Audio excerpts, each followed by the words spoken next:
In progress. There we go. There we go. Joe, I didn't thank realise you. I was being recorded, but there we go. Oh, is that So right? no, that's absolutely Yeah, fine. yeah. I don't mind at all. So the talk will live on beyond today. So that's good. Yeah. So thank you so much, Andrew, for inviting us here today. And it's a real pleasure to come and speak to this particular group, because I think until sort of fairly recent years, when we've had a few more software developers on startup school program, I've not so much had the opportunity to do so. So it's lovely to be here today. For those of you who don't know me, my name's Jo Mills. I am head of entrepreneurship at Sanger. My role involves a combination of both delivering initiatives such as Startup School to help people develop entrepreneurial skills, and also help some of our exciting innovations from Sanger go beyond research publications and into the wider world. To do that part, I work very closely with our technology translation team.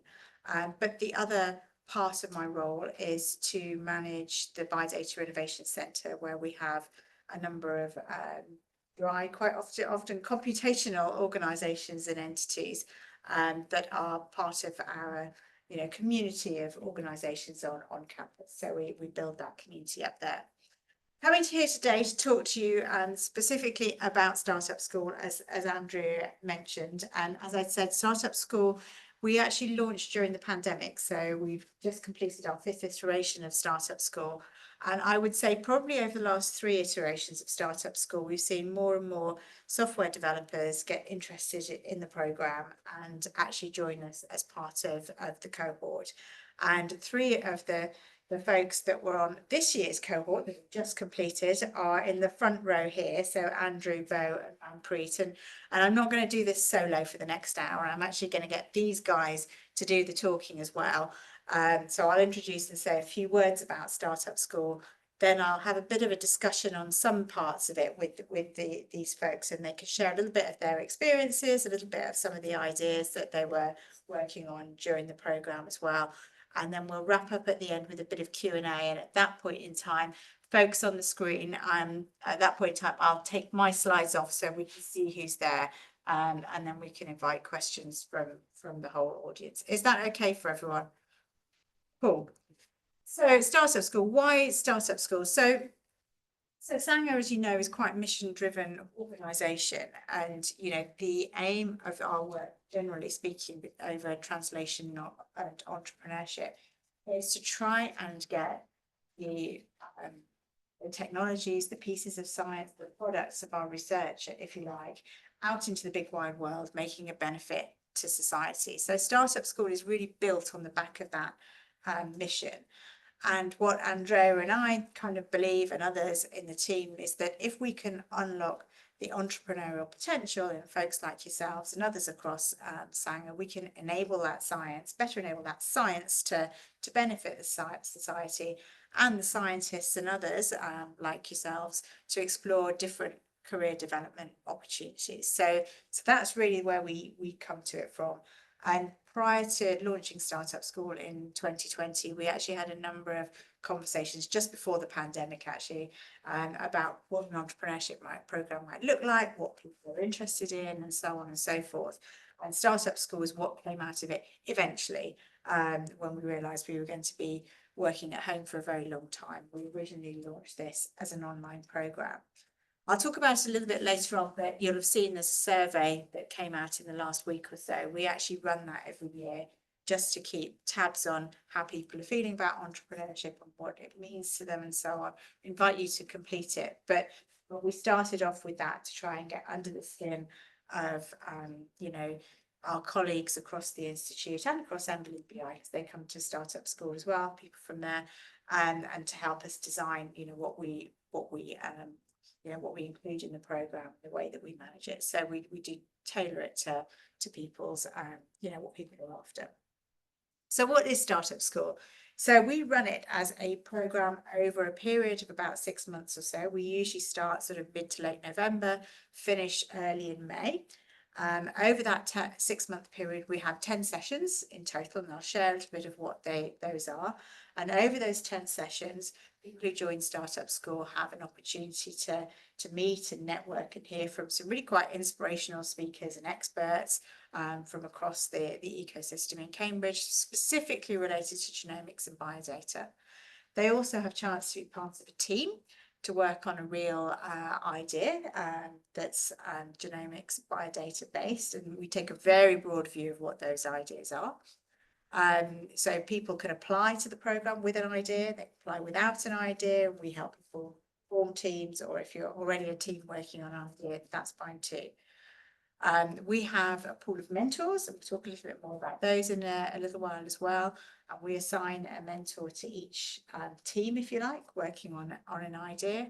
And those mentors come across from different parts of this space. So we have everybody from people who come from that real sort of wet lab science background, through to investors, through to people who are involved in software and computational things, people who are entrepreneurs, people who are working in big pharma and so on. Over the course of the Startup School period, and before and after each session, we release a set of resources, really so that we keep the sessions kind of quite nimble and quite fast paced but interactive, but the resources give you an opportunity to prepare for those sessions and to sort of pick up your learnings from those sessions and apply them to your ideas afterward. So they're there to help you build and develop your skills and knowledge ideas. And along the way, there are various opportunities to pitch your idea. I think you pitched your ideas probably 3 or 4 times in the course of that 6-month period, both amongst yourselves and with our speakers and with panels of experts from certainly within Sanger and EBI, but also a wide panel drawn from the life sciences ecosystem. So in a nutshell, that's what it's about. In practice, it looks a bit like this, the 10 sessions. So we have an intro session at the very start where we kind of introduce the program, have a look at the ideas that we're going to take through the course of the program for that year, and start to get to know mentors and so on and so forth.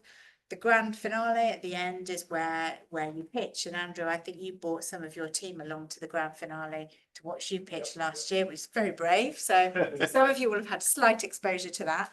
And then the other sessions along the way are the ones labelled session 1 to 8. I'm not going to talk about the details of all of those. We might come back to them a little bit later if we've got time. But just to say, these are variable. I think it's fair to say every session was different, wasn't it? We don't do any that are the same. And some are in person, and therefore, anything from a couple of hours up to, most of a day. I think the longest one we started about 11 o'clock in the morning and finished at about 4:30. Usually they're sort of an afternoon. And then a couple of the sessions we still, for various reasons, deliver online. Over our routes, but a couple of sessions just work better online for a whole host of practical reasons. So we've kept those online. So plenty of opportunity for interaction. And each year on the program we have between sort of 24 and 30 people. So it's not a massive cohort, but enough for you to meet and come across people that you wouldn't have normally come across on campus. But also small enough that you do get a chance to really get to know each other a little bit and feel like you're with a like-minded group. Just to give you a sort of sample of the ideas that have come on Startup School, and we've running this 5 years now. We've had probably about 120, 130 people through Startup School. We've worked on, I think it's 64 ideas now. I've chosen this list. These are from the last couple of years, and I've purposely chosen ones that are quite software-y, computationally focused. But we've had everything from, looking at how you influence the microbiome in the mouth, to produce new toothpaste. So we've had ones about learning and engagement. We've had all sorts of things, some real sort of CRISPR-based, wet lab technologies as well. But just to share with you sort of a list of the kinds of ideas, and I say we keep it really, really broad here. We do select quite carefully the ideas as they come from the program, but you know, you'll hear when we speak to these guys, a couple of the two of them, you came with your own ideas, and Manpreet, you joined somebody else's. So you'll get a little bit more insight into ideas in a moment. So without any further ado, I'm going to be talking to these guys actually, because I think it's better than that way than me just talking. So I'm going to invite Andrew, Bo and Manpreet to take hot seats over there, I think, and I'm going to ask them. We're laughing because the photos are switched. I'm Andrew. I didn't put those together. I do apologise. I'll have your job. That's all right. Do you want the jobs or the faces? So, anyway, I'm going to start. I'm going to start by asking these three to introduce themselves a little bit. Do you all know these three? Or let's start with just some basic introductions then. Far away, Andrew. Start on there. Okay. Yeah. So I'm Andrew. I'm head of software development. It should say Tree of Life, not the whole of Sanger there. So yeah, I lead the software development team in the Tree of Life. We do all the software to support the operations of Tree of Life, which is lots of sample management, and more recently, which I can get onto later, sort of querying and visualization. So Andrew, just as we go along, what can you tell us a little bit? What prompted you to apply for the startup school? So what prompted me was somebody else actually. So somebody who we were in Tree of Life who we work very closely with is a business analyst. He'd been on startup school last year, and he basically badgered me to because he knew the type of work we were doing in the team. He said that would be a really brilliant project to do in startup school. Without that, I don't think I wouldn't have thought it was. I would have thought it wasn't something. Wasn't the right thing for it. I didn't know enough, and he and I talked with you, Joe, and you were like, yeah, well, I think he fixed up a meeting for us, didn't he? Yeah. And went from there. Yeah. Okay, we'll hear more of the experience in a minute. Manpreet, how about you? Yes, so What prompted you to apply? yes, so I'm Manpreet. I'm like data engineer at Cosm. So I just work with release pipelines, working with some data analysis in my work. So what prompted me was, I think, more of a curiosity and just thinking like how startups work, because I work at Cosmic, it's kind of have a commercial side. So I was thinking like how an idea can go from an academic to like how it goes into funding, how you get funding and getting the commercial side, how it can self-sustain. So that was one of the things. And I think there's some transfer like soft skills which you can reuse in my daily jobs, which can help you, with your yearly pay review or everything. So that was the thing which I guess main points. Yeah, we'll come back to the soft skills in a bit. Talk a little bit more. So we did do plenty of that, didn't we, on the course of the program. So Bo, how about you? Yeah, I'm a software developer in the cellular informatics team, part of IDS, and we mainly work with some CRISPR tools, amongst other things, and help faculty. But last year we were involved with one of the scientists on one of the projects here. My partner Andrew Curtis and myself, and a guy called Stuart Falk, to basically look at cell counting. And that sort of prompted our sort of entry into this program on the basis that we thought, look, this definitely has application. We got the feeling that it was very useful, not just to the project we're working on, but for other people, other labs on Sanger's site. And we were very interested just to see what the value of it was, whether we could gain any value from it, and then also to learn more about the whole startup ecosystem, because none of us had really.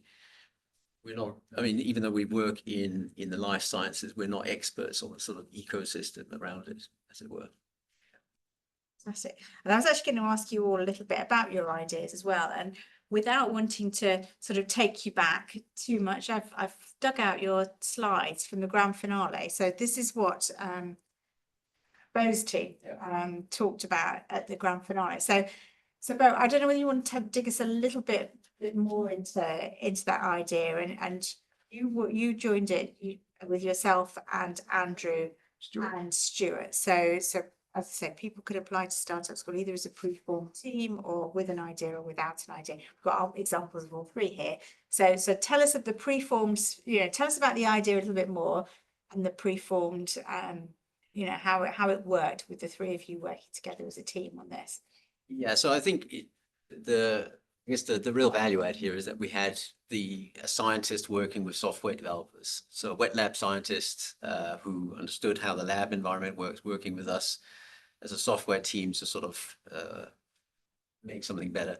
So it was actually Stuart, our scientist. He was working with a student in Germany called Benjamin. He's almost like our fourth member. He doesn't work for Sanger, but he had, as part of his degree project, he'd actually done cell counting, and somehow Stuart had gotten onto this, and they were trialing it out as an alternative to what they use in the labs here, which is mainly Countess, which is essentially what they call a labeled cell counting and destructive, where they have to take a sample, part of the cell culture out, and add an enzyme to break up the cells, then put a dye in, trypsin blue, and then basically there's a machine which can analyze how many cells are in the sample, and then it can extrapolate that to the volume of the flask. So we came along basically to help drive that further along. We actually made an MVP out of it so that Stuart and his team in the labs would take an image of the flask, of the cells in the flask without taking anything out, take that image, put it through our system, and then get a cell count for the whole culture. So that was non-destructive, it was much quicker and easier.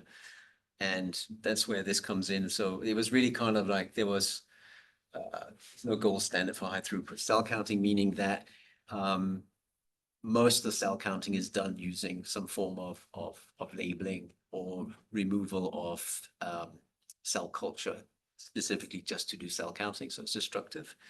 It's slow and resource intensive. So it's something, you've got these PhD postdoc people who are doing these menial jobs, which is essentially pipetting all this stuff and spending hours doing it. It's not much fun. So that's basically the advantage of our system. Basically provides it's label free, meaning nothing's added to it. Nothing's added to the solution. It's fairly quick, much quicker than taking stuff out, pipetting it. And we reckon it's very cost effective. So in terms of saving time and saving money, we reckon that's the big win here, yeah. And what can you tell us a little bit about the progress you made with the idea, probably not just from the technical side, but from the kind of more thinking about it more commercially? Yeah, so the real challenge for us was really to see how, we didn't understand how we could make it commercially viable. Just because you're selling to an internal stakeholder here at Sanger doesn't actually mean it fell elsewhere. So first of all, I think it's understanding the network, the soft skills, and being introduced to a lot of people who are working in the Cambridgeshire area, especially in the life sciences, and talking to these people. So this is something we have really reached out on since we started. Is we talked to, we probably have several dozen interviews now with people in Sanger and outside of Sanger. Like last Friday, we talked to somebody at Cruck in Cambridge, for example. So these are the sort of activities that have really been spurred on by the startup program. And we've also had a lot of discussions about what is it as a product, how do you sell it? What does the customer expect from you? How they pay for it? Is it a consultancy fee? Is it a software as a service? Are there any hardware, software things that they need to have? And so this has really focused us around what exactly are we selling? And I think that even came out after this final. It's like, you've got to focus on what exactly are you selling, because what we're doing here at Sanger is not what we would do commercially outside. Yeah. Thank you, Bo. We'll come back again to hear more from you in a minute, but I'm going to go down the line. So Andrew, so you mentioned you got badgered into applying for Startup School, badgered and pestered. with something that you were working on. And you applied with an idea just on your own, didn't you? So tell us about this, and then we'll come back into talking in a minute about, you know, how we matched you up and so on and so forth with Shri, who you worked with. So tell us about the idea first. Yeah, so the idea was we as a team had noticed that in the program so much we couldn't answer simple questions that should be simple about how many, basically management questions, stats about how many things we'd done, how many things that started that process had come out at the end, because the data was spread into lots of different places. So some's in spreadsheets, some's in this tracking system, some's in multi-limb, some's it's everywhere. So we couldn't answer. So yeah, that's what we noticed scientists were struggling in told to make sense of this. So we yeah, basically what it says here, we embarked on building a platform that would integrate these data from the different places, but visualize, searchable, you know, queryable, sort of by the scientists themselves, not necessarily needing a friendly bioinformatician to give them their answers. Yeah, and yeah, I mean that was the idea. Again, very similar to Bo. I mean, Bo's probably was more advanced at the beginning of startup school than we were. Just not knowing, you know, it's solving a need in toll. It's used by most people in toll now. But is that it, or is there more? Have we stumbled on something here that could be wider use? What again is the product?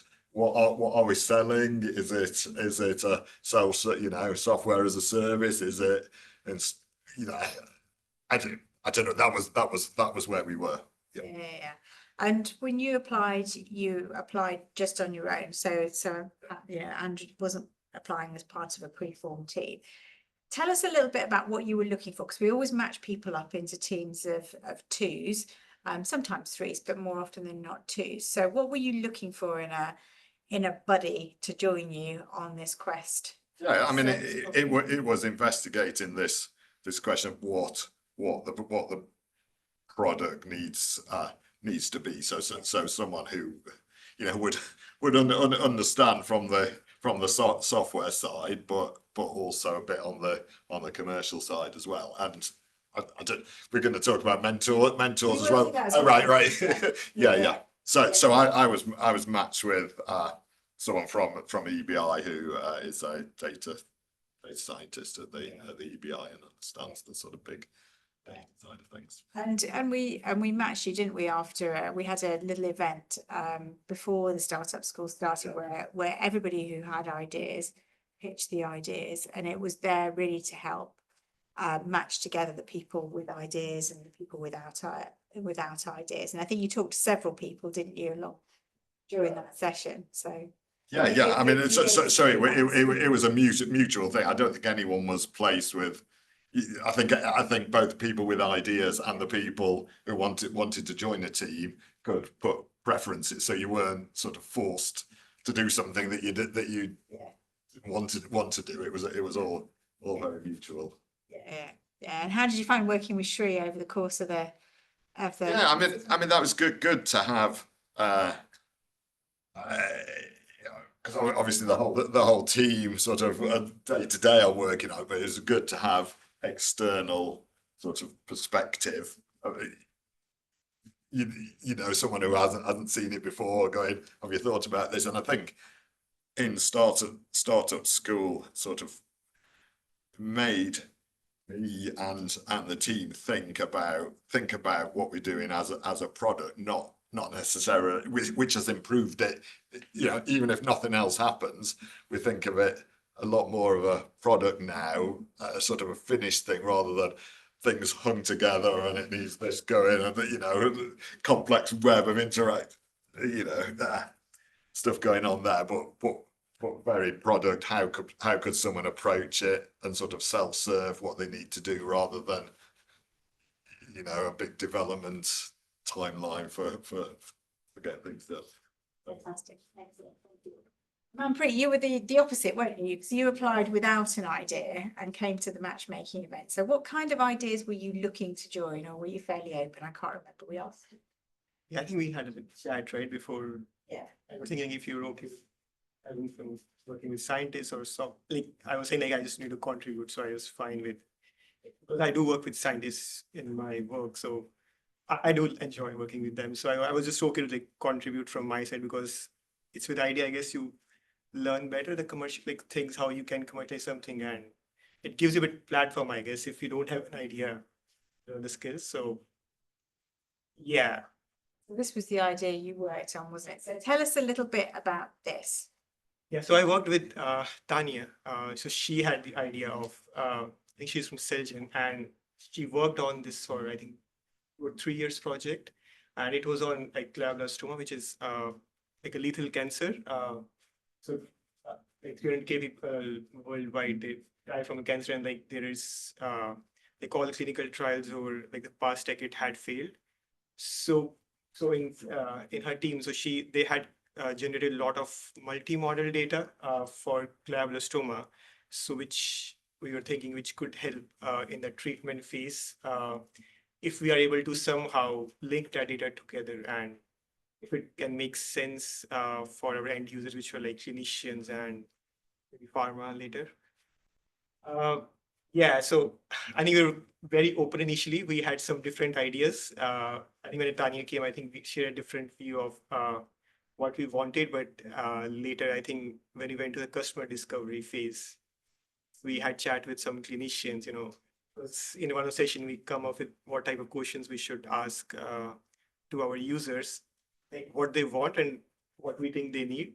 So which I think was quite useful because what we were thinking, some of the things were not matching, and we got to know some different requirements. But I think that's what happens once you get to know what they want, then you just change your idea, change your business model where it will market fit. And yeah, so that's what, so we were thinking of having a platform as a service maybe. So maybe if we as somehow like link everything together, which hasn't been done before because we have like like we had single cell spatial pathology, like so much of 3D images, like so much a differentiation of data. So it was quite a challenge how you can do it. And I think when talking to different speakers, yeah, they were saying like if you're able to somehow manage to work it out, it might be very useful for the treatment in the disease. So yeah, that's what I guess. Yeah, and how did you find working as a team with Tanya? Because you'd not met Tanya. This is some beautiful teamwork with you guys. This is right at the very start, actually, wasn't it? So how did you find working with Tanya? Because she probably wasn't somebody you would normally come Exactly, we didn't know before, right? Because first time we just met, and I think the first session was quite nice because I think the first session when we did the matchmaking, right, we met together and we got to know like she was interested in my skills. If she wanted like someone from this background, and I also was quite interested because it was quite a nice challenge, I would say. Like the problem was really nice if you're able to just contribute anything with this cancer, so which is quite nice, I think. Yeah, so I think yeah, that it was quite nice. And then later when we had the other sessions and we had some teamwork, I think we were kind of on the same page, and we thought like we're kind of like the right team and like the right skills we need, because she was from so she has a background of cell and molecular biology, and I had a very different software development, which was quite nice because I can understand what type of solution she was thinking. And just yeah, I think it was just like how we were able to communicate our ways, like what I think was the right solution for that, and she also was able to, yeah, I think that makes sense. So I think it went well. It was a bit of challenge because she also do full-time jobs, and I think managing time was a big thing, like, and also understanding like if we won't be able to meet sometimes, then it should be fine. We should need to be flexible on that. And yeah, I think it was more of we planned our, like with the pre and post session work. I think on that day, we used to plan how we want to finish before the next one. So I think that planning was quite nice. And yeah. It went well for. Because of course that's was slightly different for you. So for Bo and Andrew, the projects they brought to Startup School were very much part of their daily life. Manpreet, this was part of Tanya's daily life, but Not me. not for you. So you had a slightly different challenge there. Yeah, I think it was just for managing how. Yeah. I'm going to ask these guys now about the speakers and some of the sessions that we had. You know, we had the intro and the grand finale. Then we had 8 sessions in the middle, one of which was actually another pitching session. So there were 7 other sessions, you know, where we had quite a lot of speakers involved and drawn from across the ecosystem. So I'm going to ask each of them to tell us a little bit about the session that inspired you the most. So who wants to kick off? And you were all talking about one particular session when I arrived in here earlier on. So who's going to kick off and grab that one? Go on, Andrew. No, I'm not going to talk about that one. Okay. The session that inspired me the most was it was actually a little field trip up to Illumina up at Grant Park. Well, we had a variety of speakers there, but one in particular is CEO of one of the companies in the BIC, who's Felix, who the company's been going a few years, not that many years, but 5 or 6 years. 5, 6 years, yeah. But he was basically able to sort of talk us all through from, you know, his PhD idea and his collaborations with faculty. I think it was in Cardiff or somewhere like that, to a embryonic startup with a turnover of, or I don't know, investment of quite a few million there. So that was really inspiring, and I think as well, saying that, you know, not that there isn't always a path. I think what we sort of heard in Startup School, that it's you don't go. I know this is obvious. You don't go from, you know, an idea to a £1 billion company, you know, in a month. There is very much a process of investment and things like that. But also, Felix was saying, well, it's not always like that. You know, sometimes it can be a lot quicker. So it's sort of, yeah, there's not a one size fits all. But he was very inspiring, just talking about, you know, you could see all the different paths on the journey there. So that was towards the end of the program, wasn't it? It was one of the later programs where we were talking actually about, you know, entrepreneurs.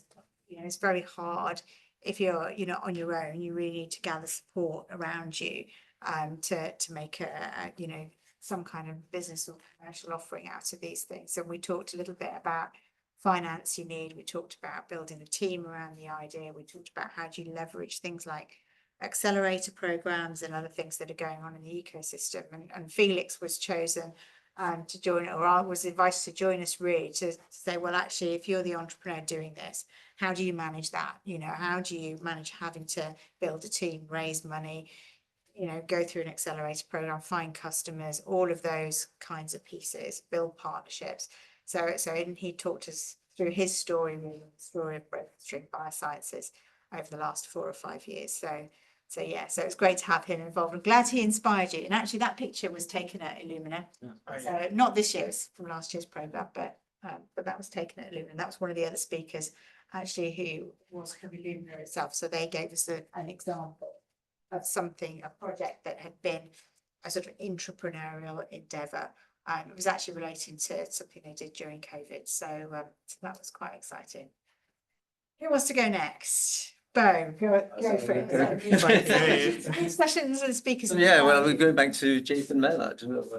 This is probably the first session after we were the matchmaking, all that. And Jason is a true character. He's an American guy, and he's very much embedded into the startup culture here in Cambridge. He's an investor. He's basically a VC, started companies, and he's helping people start companies.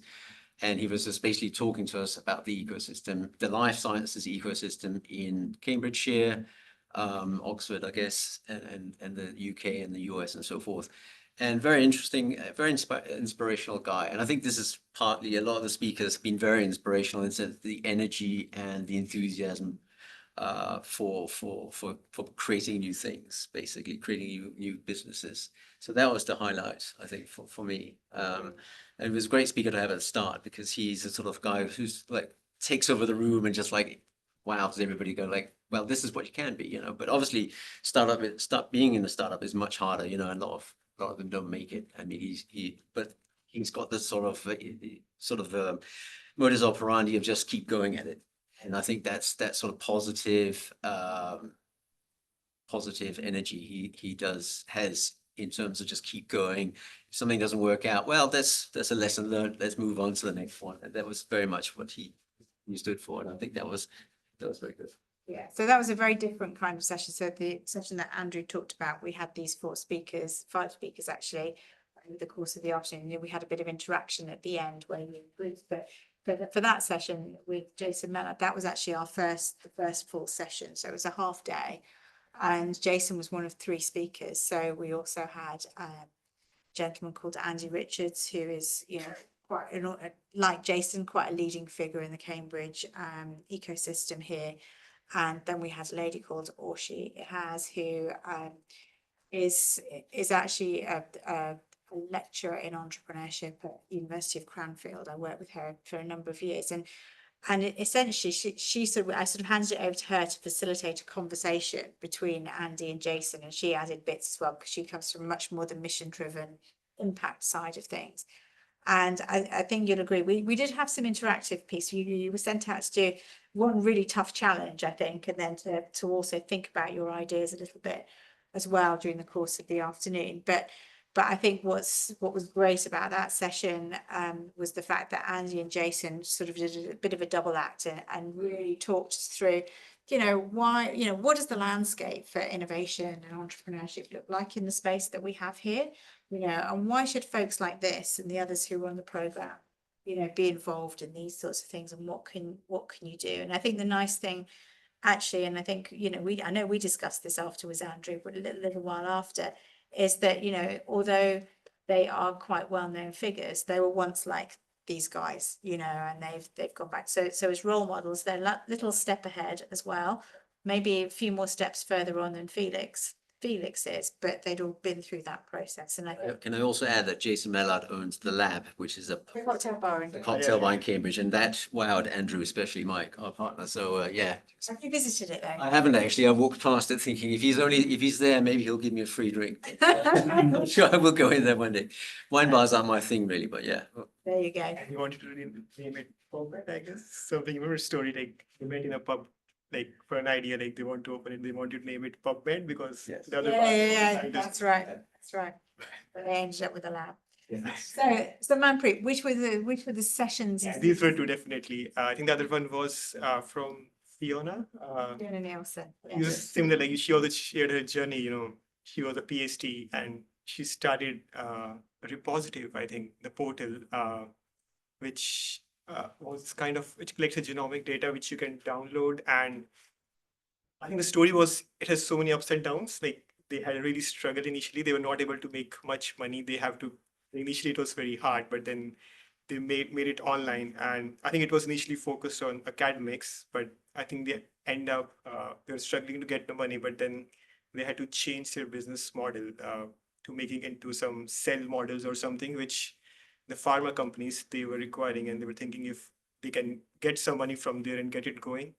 But I guess when she mentioned about COVID stuff, everyone just stopped paying and had to die down, it was quite sad. Like, you can see a journey and like how much it went to it. But I think that journey was quite helpful for her now, what she's doing. It was quite inspiring, that session. Yeah. So that session is right in the middle, actually. So we've had one from the beginning, one from towards the end. That was right in the middle, which was all really the piece about the strategy. How do you go from this thing that's in development, here at the institute, either as a piece of experimental software or something from the lab, and how do you then take that journey, that's that strategy, to then get it out there into a product or a service. And I think Fiona joined us to give us her experiences, but also share about how it all starts with when we're here with a focus on genomic supplier data, with the data and what you do with that. So what's the landscape of that really looking like? You know, where's the scope for innovation? How does that work? And actually through the course of the day, we had Fiona. We then had some sort of roundtable workshop sessions where we divided the teams into groups depending on what kinds of ideas they were. If I remember, I think we did give people an option to flip between groups, but I think we had one group that was very much focused on the software ideas, which I think Andrew, you were in, which was all about, okay, what kinds of things could these be? Is it, you know, a consulting thing? Is it a product? Is it software as a service? Is it some kind of combination? How do you think about business model? We had another one, which I think is probably where Tanya was, and I don't know which one you went to, whether you went to that as well, but which was much more about actually how do we take some of these really wet lab genomic things that could either be something that goes directly into the clinic, or could be something that is, you know, a product or something for pharma to help with, you know, precision medicine, drug discovery, those kinds of things. And how do you, or is it a combination of both? These are some of the questions that have to go through the mind of the folks with these kinds of ideas and people that translate our science to what they do. Then there was another group that were the other ideas, but actually if you looked at the common thread, there was a lot about public engagement and capability building in one way, shape or form or another. The challenge for all of them was how to find a sustainable business model. So we had those three discussions. You had a bit of time. I think we had about 12 speakers on that day involved in different parts of it. So you had time working on your ideas with the speakers, dropping in and out, helping you with your teams. And then we finished it, I think, with a panel discussion at the end of the day where we talked about things like how do you price on data, what you do, some really difficult questions actually. And we had quite a discussion around that. You also had mentors, didn't you, across the course of the program? I just picked out a few mentors from this year and previous years, you know, people who've joined us. But tell us a little bit about your mentoring, the mentor that you had, and your mentoring experience. Now, Andrew, you wanted to dive into this before, so tell us a little bit about. Henry was your mentor, wasn't he? Yeah, I can't remember what I was going to say before. Yeah. So Henry was my mentor. So yeah, I mean he dabbles in various things. I think he is something like COO of a early stage startup at the moment. No, I mean he'd gone through this this process in various times, and it was just he was very bright. I really liked him because one of the first things is that he wasn't on necessarily on message. He was just no in a positive way for what he was saying. But I think his point was there are many ways to do things, and just because, you know, Sanger might have a policy on doing something, that doesn't mean it's the only way to do it. So for that, but yeah, it just brought lots of experience, and I think was challenging as well to what we were trying to do, which is why I wanted to go on startup school. You know, he was saying, you know, actually there's not much. It's very difficult to establish a business doing X. Why don't you look at, you know, Y instead? Yeah. Manpreet, you had Carolina, didn't you? And she's an investor. So tell us about Carolina. Yeah, I think so. Yeah, she's investor adding in the investment firm, and I think the main, because we had an idea and we're looking for business models. I think our main discussion, I think, mainly revolved around like how we can make a business model out of our problem, and what kind of different solutions we can have. I think the whole session, I think we were brainstorming around. So we had some ideas what we can do from it, and I think it was just like thinking where our product fits in the market. Yeah, and how I think the other question was like how investors invest into any idea, like what they look for. Like, so I think some things were like they look for if they have the right team, if you have, it's not like I think they look for if you have different skills and how you can come together. And so that we're just looking around how we can find the right business model. And there are some similar tools in the market. And I think because she's aware of different trends going on in the market in pharma, and so we're just kind of knowing from her side, like, because she invests in a lot of companies, what she thinks about it. Like, so we had a lot of ideas. So we took our notes, and we used to get homework from her. Like, we used to discuss before going for next chat with her. And I think that was good. And I think next we also discussed around making the finances when you're a new startup, how you plan. So it's just not about solution, but also like what the infrastructure, like if you get into some product, but the infrastructure required like for cloud or databases and all the stuff, how you plan for that, what kind of team, how much team members you can have. But just around all those questions, which we're quite willing to ask her. Fantastic.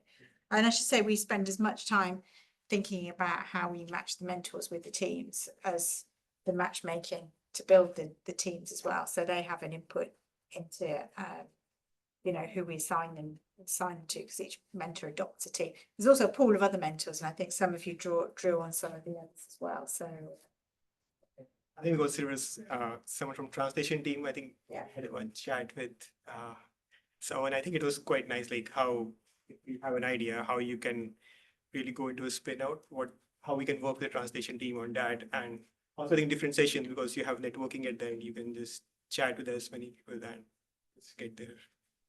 that's it. Bo, do you want to tell us about your mentoring? Yes. As well. Yes, Anthony Finbow. So he was a CEO in a tech startup, in a sort of biotech startup, but he has a background in finance, as well as he studied life sciences later on, and sort of combined his background knowledge to, I guess, to further his sort of like interest in life sciences.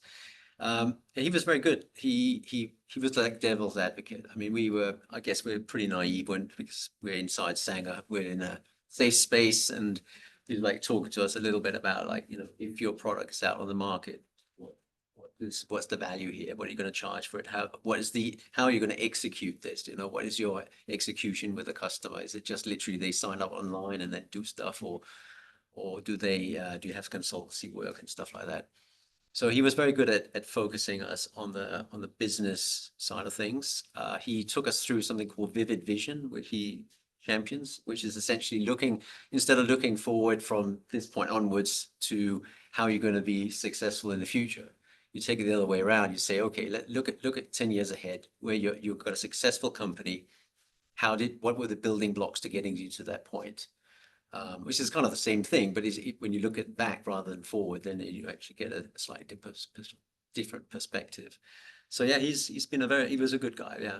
Fantastic. Yeah. And then you also picked up, after the session at Illumina, you also picked up conversations with a cell biologist as well, didn't you? Yes, Jenny Hurst. Yeah. So yeah, she was fantastic.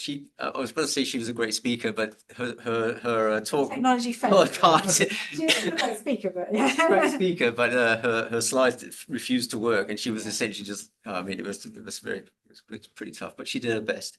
But no, she was a very good fit for us in terms of the contact, and she's actually introduced us to a few people. Like, we had a discussion at Kruk on Friday, as I said, with one of the lab people there. And so it's a case of literally expanding our horizons. And this is the great thing about startup school and all the kind of people you meet, is that you can make a lot of contacts. The soft skills and the networking you do are really, really valuable.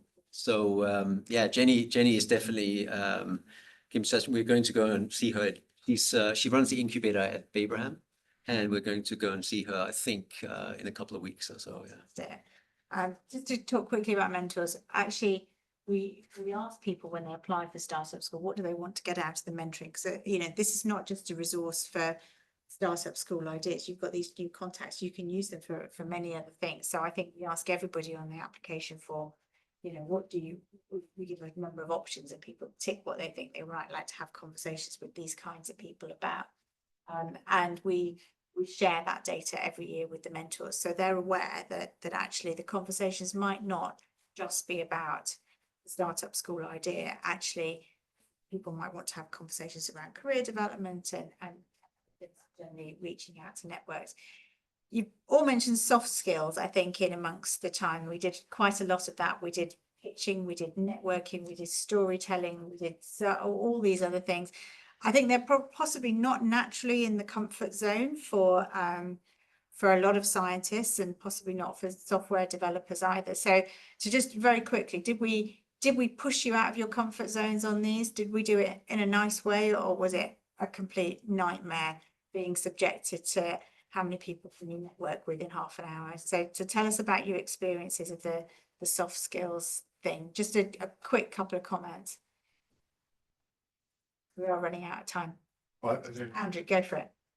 I think before I started, that it was probably thing I was most worried about. You know, the whole Dragon's Den type thing, and being I know that's done for telly. You know, shout out, but I think the whole atmosphere was very supportive, but also gave us some tips for networking, and well, both for networking, and we did a lot of practicing pitching your idea in 30 seconds, pitching your idea in 2 minutes, pitching your idea in 5 minutes, the differences there. So and we practiced them, and it was all a safe space.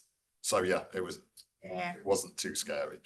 I'm pretty pushed out of your comfort zone, or? Definitely, yeah. I was very kind of introvert before, but yeah.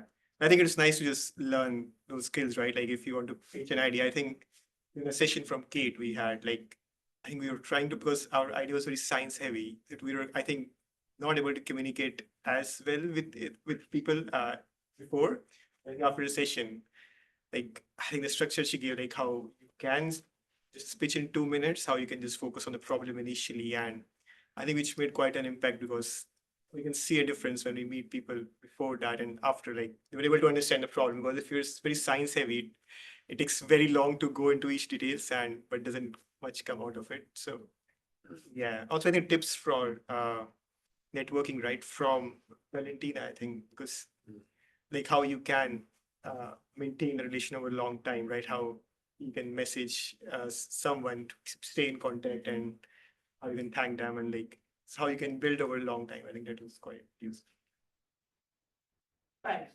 Yeah, no, it's certainly boosted our network of people we know, I think, and speaking and getting the ideas out there. So we also did Sanger Innovation Day, which for me was the most scary thing, because I thought, here's a Muppet talking to people who really know this stuff, but it went okay. And in fact, this is the sort of thing about just getting your ideas out there that I think as software engineers resonates quite loudly, just finding people in science who are interested in some of the things we can do. And so it's about communication. And I think you talked a lot about that. We learned a lot about that.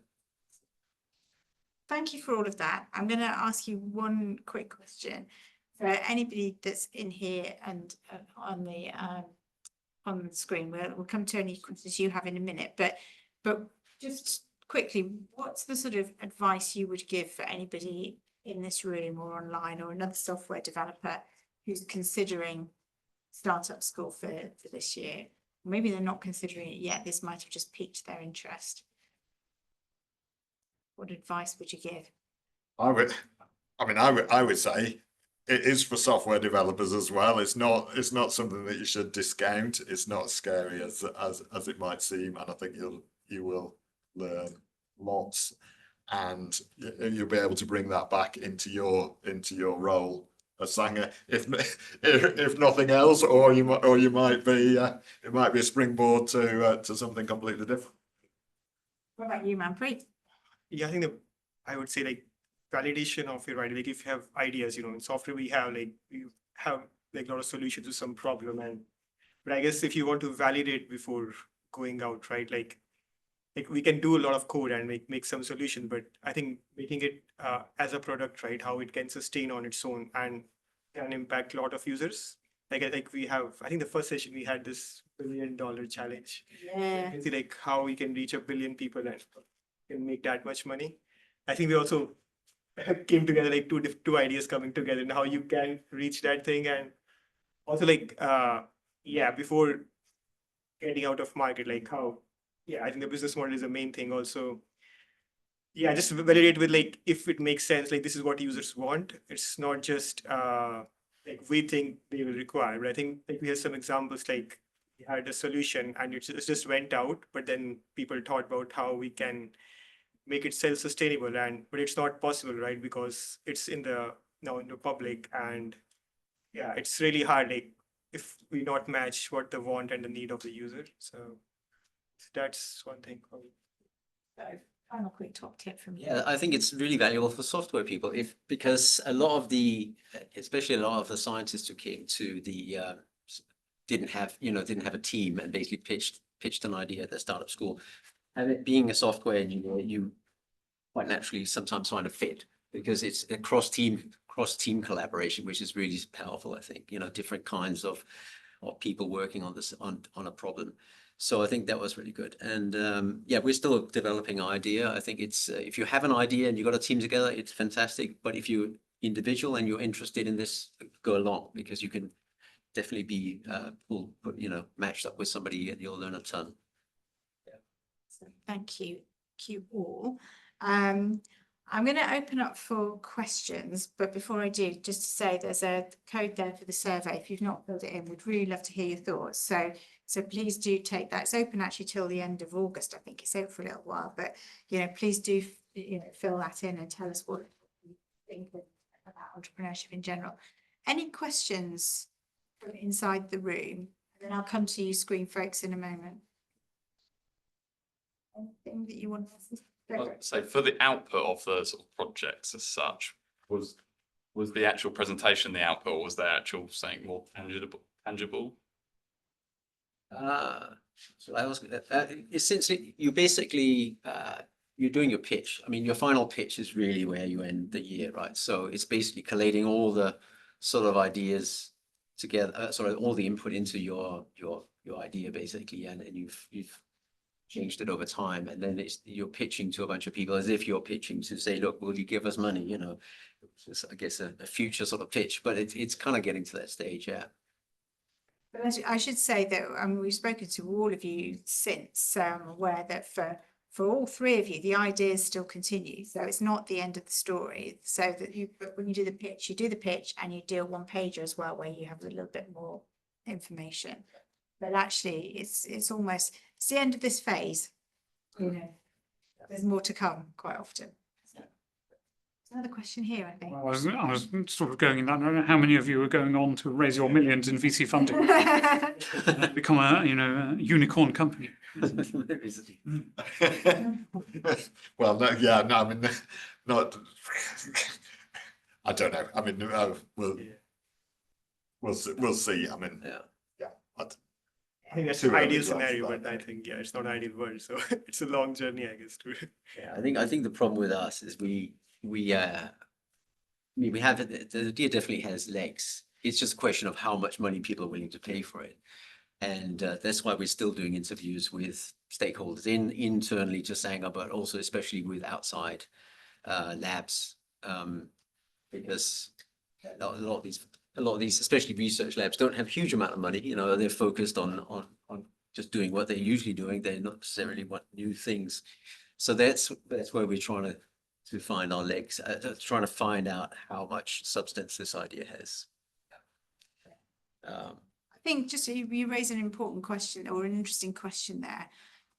We've been running Startup School for 5 years now. We have had a couple of teams that have raised a little bit of grant funding, I should say, probably more likely to actually start, continuing to work on their ideas.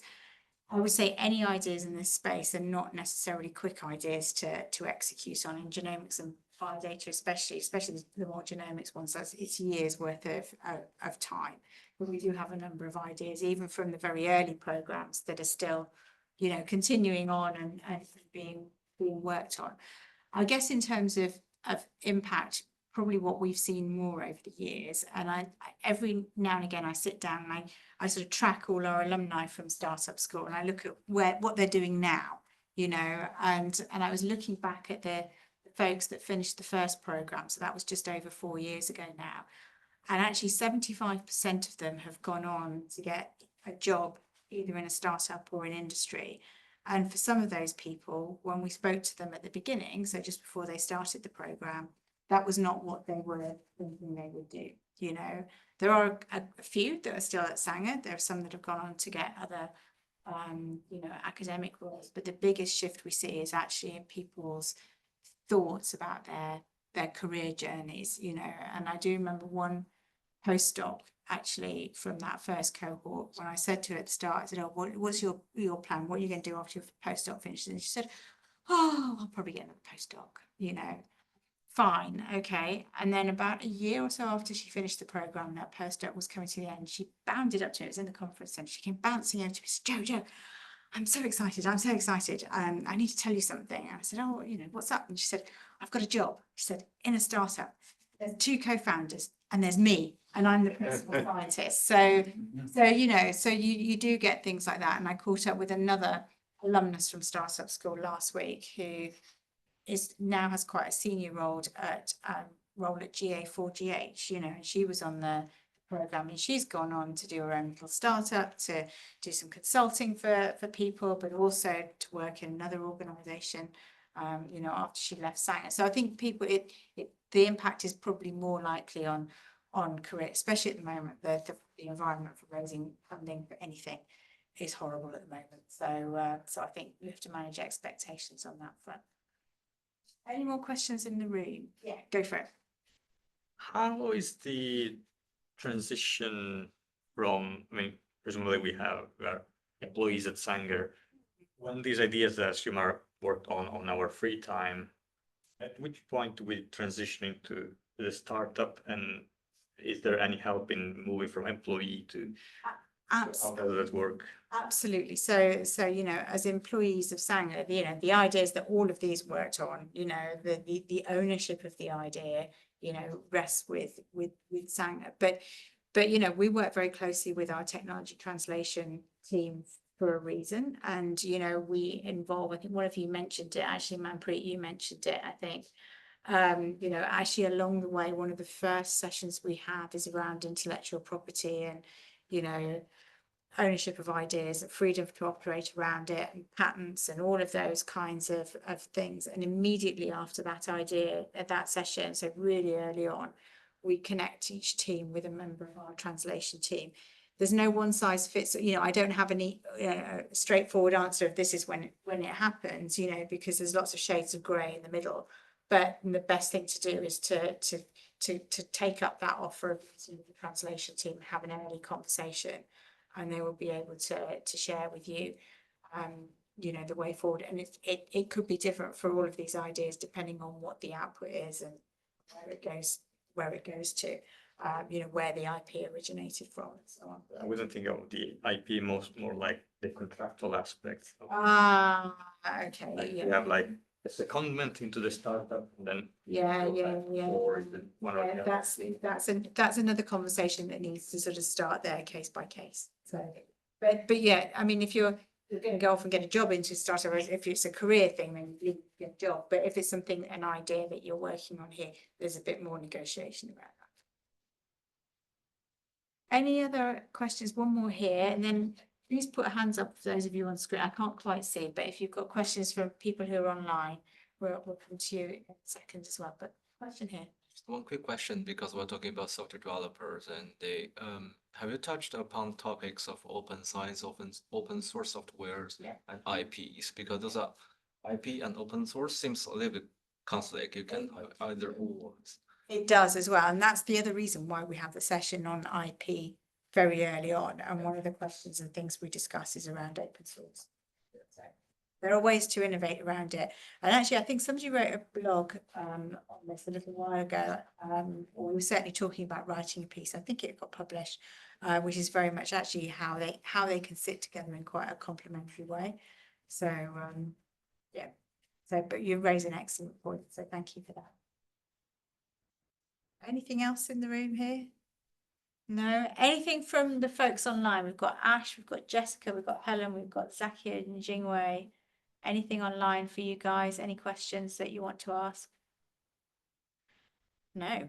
I'm realizing it's 3:07, so we're 7 minutes into the kind of networking. For the jollies, yeah. But thank you so much. Let's give these guys a round.